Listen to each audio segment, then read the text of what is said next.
स्वागत है शनि हिंदी कहानियों में। आज मेहरी के बारे में सुनेंगे। इसके लेखक हैं मुंशी प्रेमचंद। चलिए कहानी शुरू करते हैं। एक घर, एक रिश्ते और इंसानियत का सच्चा एहसास। आइए सुनते हैं मेहरी। भगवान भला करे लल्लू जी की माँ का, जिनके बल पर हर प्रकार का आराम है। अन्यथा डाकखाने की नौकरी, जहाँ 7-8 घंटे की हाजिरी और कभी दफ्तर को देर ना हो, यह चमत्कार नहीं तो और क्या है। घर बार का सारा काम सदा स्वयं ही समय पर हो जाता। हमारी गाड़ी कभी लेट होती ही नहीं। घर की सभी चूल्हे घड़ी के पुर्जों की भांति सदा अपनी अपनी जगह पर ठीक रहती है। यह सब लल्लू जी की माँ का जादू है। यदि मुझे किसी छुट्टी के दिन दफ्तर जाना पड़ जाए तो रो पड़ूं, लेकिन वे बेचारी है कि उनको ना इतवार से मतलब है, ना ही बड़े दिन से। काम है कि प्रतिदिन बढ़ता ही जाता है। मेरा घमंड वेतन के साथ साथ बढ़ता जाता है, लेकिन वे उफ तक नहीं करती। घर में प्रभु की कृपा से 4 बच्चे हैं। उनके ही काम से एक औरत को अवकाश मिलना कठिन है। फिर पता नहीं वे अन्य कामों के लिए किस प्रकार समय निकाल लेती है। मेरे व्यक्तिगत सुख के सभी काम वे स्वयं ही करती है। जाड़े में सुबह सुबह गर्म पानी मौजूद, हजामत का सामान अपनी जगह तैयार, पूजा के बर्तन साफ, पिश किए हुए जूते, अर्थात कहीं से उंगली रखने का कोई अवसर ना मिलता। इस पर मजा यह कि इन बातों में कुछ खर्च नहीं होता। एक जमाना था कि मुझे 20 रुपए मासिक मिलते थे। उस समय देसी जूते और साधारण से 4 खाने के कोट पर गुजर होती थी। अब परमात्मा की कृपा से 100 रुपये मासिक मिलते हैं, तो पालिशदार जूता और रेशमी कोट से कम नहीं चाहिए। वे बेचारी है कि जिस प्रकार पहले रहती थी उसी प्रकार आज भी गुजर करती है। केवल दूसरे साल एक गहना और कार्तिकीय के दिन त्रिवेणी स्नान, बस इसी में प्रसन्न है। इधर हम लोग हैं कि प्रत्येक वर्ष वेतन वृद्धि होती है, लेकिन धन्यवाद के स्थान पर सदा उलाह नवपाल ही मुंह पर रहता है। और हर समय पोस्टल एसोसिएशन की पुकार कि वार्षिक वेतन वृद्धि में बढ़ोतरी और दफ्तर के कार्य का समय कम रखा जाए और कोई भी अधिकारी आंख उठाकर ना देख सके। मैं जो दाल चावल खाता हूँ वही वे भी खाती है। ईश्वर की देन है कि उन्हें संतोष रहता है और मुझे असंतोष और अधीरता। मैं पूरा का पूरा वेतन लल्लू जी की माँ के हाथ में ही दे देता हूँ और मुझे वह सुख सुविधा मिलती है जो 300 रुपये के अवसर को भी नसीब ना हो। अतिथि भी प्रसन्न रहते हैं और सभी संबंधी भी संतुष्ट है। सच पूछिए तो जितना काम वे करती है वह 100 रुपये से अधिक का होता है। साहब लोग अपने बच्चों के लिए 120 रुपये मासिक पर आया रखते हैं, लेकिन उनको वह आराम और प्यार नसीब नहीं होता जो मेरे बच्चों को है। यदि मैं एक बावर्ची रखूं तो कम से कम 10 रुपये मासिक और भोजन देने पर भी इतना अच्छा खाना नहीं बना सकता। इस पर मजा यह कि सदा खर्च में किफायत दृष्टि में रहती है। यदि मैं 15 रुपये मासिक पर अपने लिए एक बैरा रखूं तो भी वह इतनी देखभाल और रखरखाव नहीं कर सकेगा। फिर बच्चों के कपड़ों की सिलाई ही 15 रुपये मासिक की हो जाती है। झाड़ू बर्तन की नौकरानी ही 15 रुपये मासिक ले जाती। अर्थात चाहे जो हिसाब लगाइए, यदि मेरा लगभग समस्त वेतन भी नौकरों को भेंट कर दिया जाए तो भी इतना आराम नसीब नहीं हो सकता जितना कि इस भागवान के रहने से उपलब्ध है। इसे अंग्रेजी शिक्षा का प्रभाव समझिए या अखबार पढ़ने अथवा बड़े बड़े नेताओं के भाषणों का परिणाम प्राय मेरे मन में आता है कि अपने जीवन साथी से इतनी मेहनत कराना भारी अत्याचार है और वास्तव में एक औरत का इस सीमा तक काम करना अन्याय है। लेकिन वह बेचारी अपने मुंह से कुछ नहीं कहती। संभवतः उनके मन में कभी विचार ही नहीं आता है। मेरे मन में कभी कभी उफान सा उठता है कि एक मेहरी या नौकरानी रख दूं तो शायद उन्हें कुछ आराम मिले। वास्तव में बहुत स्वार्थीपन की बात है कि मैं तो बाबू बना हुआ हर प्रकार का आराम उठाऊं और घर की देवी नौकरानी की भांति दिन भर काम ही करती रहे। लेकिन जब कभी देवी जी से इसकी चर्चा होती है तो वे सदा हंसकर टाल देती है। क्यों बेकार में खर्च बढ़ाओगे? मैं कुछ पढ़ी लिखी तो हूँ नहीं जो दिन भर पलंग पर लेटी रहूं या सुबह शाम पार्क की सैर को जाऊं। जिस तरह काम चलता है चलने दो। यदि मैं दबाव देता हूँ तो वे कहने लगती हैं, मैं तो मना नहीं करती। मेहरी रख लो। मेरे समय से पहले तो सदा एक नौकरानी घर में रही। मुझे वही समय याद आता है। बुढ़िया नौली के बाद घर में कोई नौकरानी नहीं रही। भगवान भला करे। उसकी कमर झुक गई थी, लेकिन मरते दम तक अकेली ही सारा काम करती रही, सदा सेवा ही की। स्वयं कभी बीमारी तक में भी कोई सेवा ना ली। उस पर मजा यह कि केवल एक वेतन और खाने पर, और वह उम्र भर का वेतन भी मरने पर घर में ही छोड़ मरी। माँ से अधिक सेवा करने वाली, दुख दर्द बांटने वाली। अब ऐसे नौकर कहाँ मिलते हैं? क्या समय था।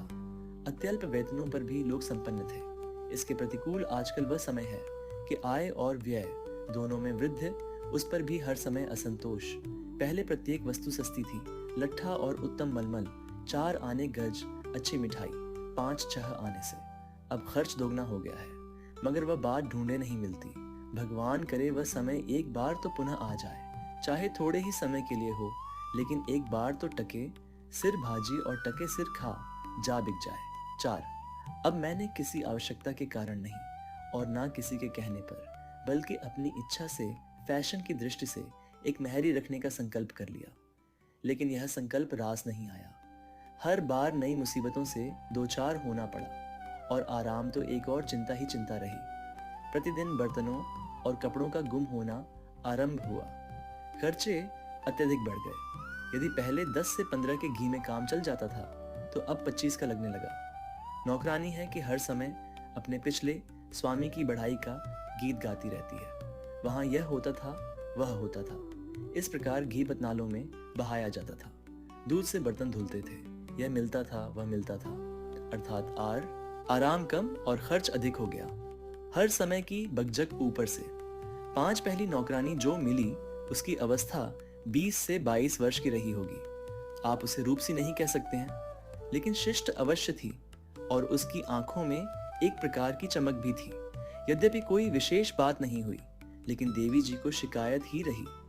वह कहती कि मैं अब दफ्तर देर से जाता और शीघ्र लौट आता हूँ, लेकिन मैं पूरे समय तक दफ्तर में ही रहता।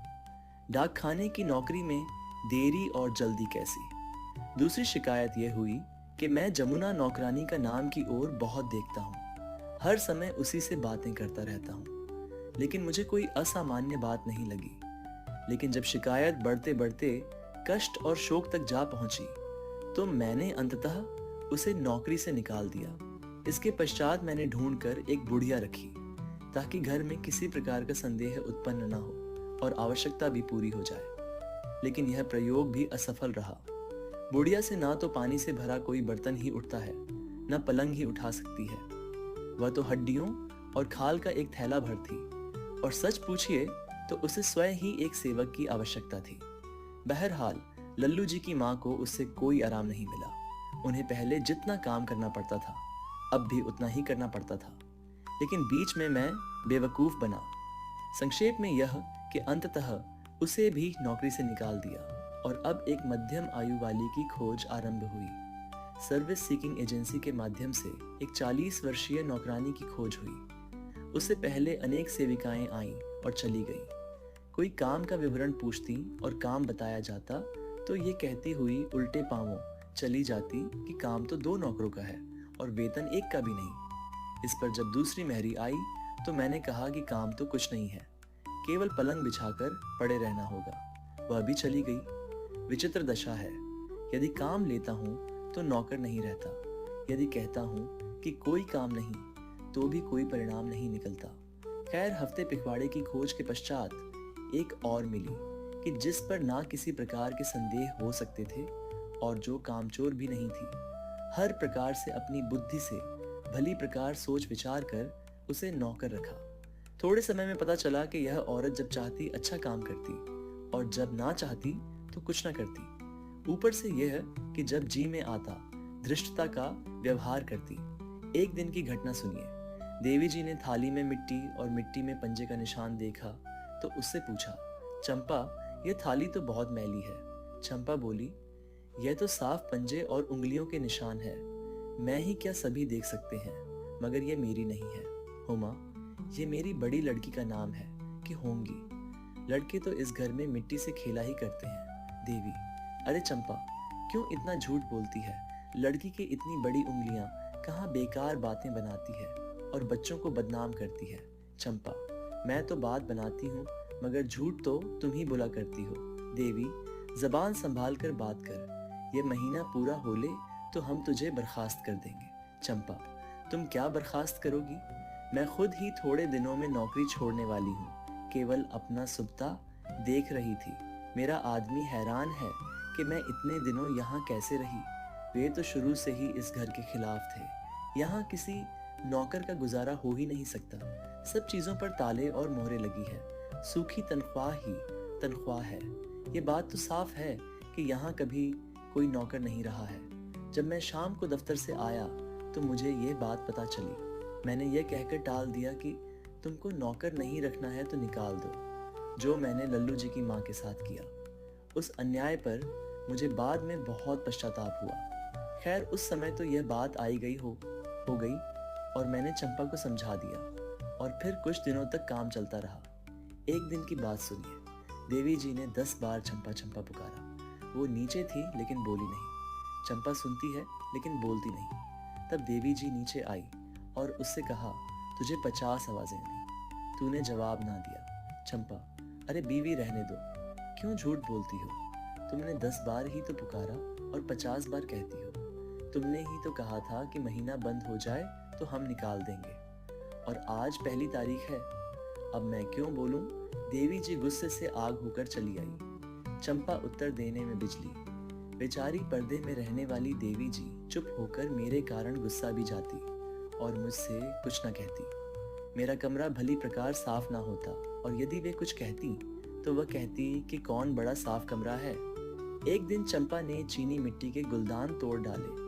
देवी जी ने पूछा, तो कहा, लड़कों ने तोड़े हैं। देवी जी, लड़के इनको कभी नहीं छूते। चंपा, तो साहब मैंने ही तोड़े। मुझे कब कहा था कि गुलदान ना तोड़े? शीशे के बर्तनों को कहा था, सो आज तक एक भी नहीं टूटा है। जो काम करेगा उससे टूट फूट भी होगी। गुलदान पुराने तो थे। आपको नौकर नहीं रखना है। बेकार झूठे आरोप लगाती है। जब शाम को मैं पहुंचा तो कहा, हाँ सरकार, खता हो गई। साफ करने पर एक दूसरे पर गिर गया और टूट गए। मैं यथासंभव प्रसन्न रहने का प्रयत्न करता हूँ। क्या करूँ? दिन भर दफ्तर की हाय हा, शाम से घर की परेशानियाँ। एक दिन मैंने कहा कि चंपा, मेरे जूते में एक कील निकल आई है, उसको किसी चीज से ठोक दे। वो चुप रही। शायद मन में यह सोचती रही होगी कि जिस समय नौकर रखा था उस समय यह नहीं कहा था कि यह काम भी उसी के जिम्मे होगा। शायद इसी विचार से उसने उसमें हाथ तक नहीं लगाया। मुझे सुबह को कील वैसी ही मिली तो मैंने उससे पूछा कि तूने कल शाम को जो कील दबाई थी वो रात में फिर निकल आई। तो वो उत्तर देती है, बाबू जूते पुराने हैं, कहाँ तक चले, इनको बदल डालो और अच्छे दाम के जूते ले लो कि कुछ चले। इस भांति जब मेरा नाक में दम आ गया तो मैंने उसे निकाल दिया और फिर कोई मेहरी ना रखी। इस प्रकार खोया हुआ चैन आप ही आप मिल गया। सच है, अब नौकरों का समय नहीं रहा। प्रत्येक व्यक्ति स्वयं अपना